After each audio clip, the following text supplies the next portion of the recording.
رمضان میں مسجد نبوی کے زائرین کی تعداد 1.5 کروڑ سے زیادہ ہو گئی ہے۔ حرمین الشریفین انتظامیہ کے سربراہ شیخ ڈاکٹر عبدالرحمن السدیس نے کہا ہے کہ رمضان المبارک کے دوران اب تک مسجد نبوی کے زائرین کی تعداد 1.5 کروڑ سے زیادہ ہو گئی ہے۔ حرمین الشریفین انتظامیہ کے سربراہ کی جانب سے جاری بیان میں کہا گیا ہے کہ محرم سے لے کر 15 رمضان تک 1.63 کروڑ افراد مسجد نبوی کی زیارت کر چکے ہیں۔ انہوں نے کہا کہ رمضان المبارک میں زائرین کی خدمت اور سہولت فراہم کرنے کے لیے جامع منصوبے پر عمل کیا جا رہا ہے۔ انہوں نے کہا کہ حرمین انتظامیہ کے تمام شعبے اور ان میں کام کرنے والا عملہ زائرین کو سہولتیں فراہم کرنے کے لیے مخلصانہ محنت کر رہا ہے۔ شہرنامہ اردو سیگمنٹ میں کچھ دلچسپ اور اہم خبریں پیش خدمت ہیں۔ ایران میں ڈریس کوڈ کی خلاف ورزی کرنے والی بے حجاب خواتین کی نشاندہی کے لیے حکومت کی طرف سے عوامی مقامات پر CCTV کیمرے نصب کیے گئے ہیں۔ غیر ملکی خبر رساں ایجنسی کے مطابق ایرانی پولیس نے اعلان کیا ہے کہ لازمی قرار دیے گئے ڈریس کوڈ کی خلاف ورزی کرنے والی خواتین کی بڑھتی ہوئی تعداد کو روکنے کے پیش نظر ایرانی حکام عوامی مقامات اور راستوں پر کیمرے نصب کر رہے ہیں تاکہ بغیر حجاب خواتین کی شناخت کر کے انہیں سزا دی جا سکے۔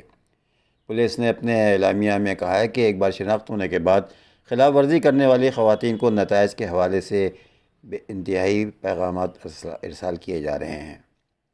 ایرانی عدلیہ کی میزان نیوز ایجنسی اور دیگر سرکاری میڈیا کے ذریعے جاری کردہ بیان میں کہا گیا ہے کہ اس اقدام کا مقصد حجاب کے قانون کے خلاف مزاحمت کو روکا گیا ہے، کیونکہ اس طرح کی مزاحمت ملک کے روحانی تشخص کو داغدار کرتی ہے اور عدم تحفظ پھیلاتی ہے۔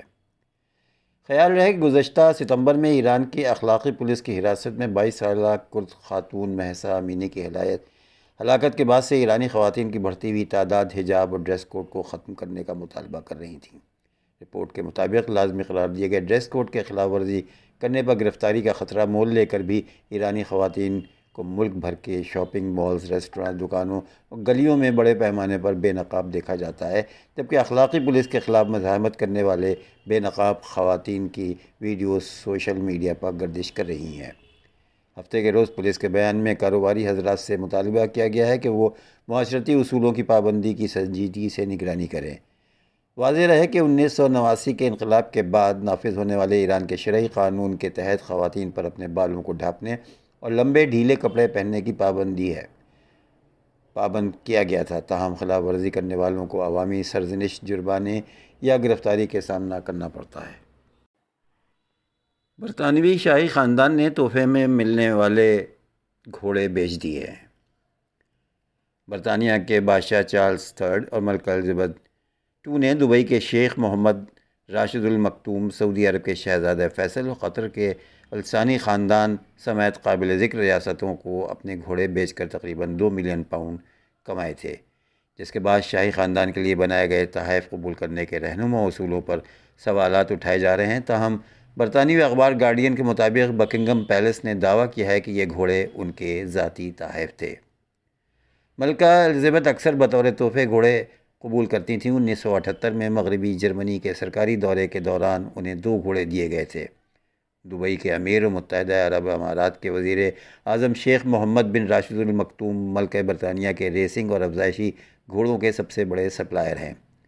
برطانوی شاہی خاندان کو پیش کیے گئے کم از کم 34 گھوڑے انہی کی طرف سے آئے ہیں۔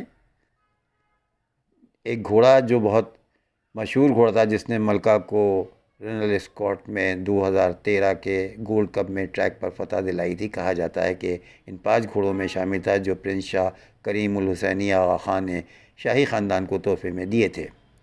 گارڈین کی ایک تحقیق کے مطابق الزبتھ کو کل 41 گھوڑے ملے، جنہوں نے گزشتہ 15 سالوں کے دوران ریس میں حصہ لیا۔ پچھلے 10 سالوں میں سے ان میں سے 29 کو عوامی طور پر نیلامی کے لیے پیش کیا گیا اور کل 1.93 ملین پاؤنڈ حاصل کیے۔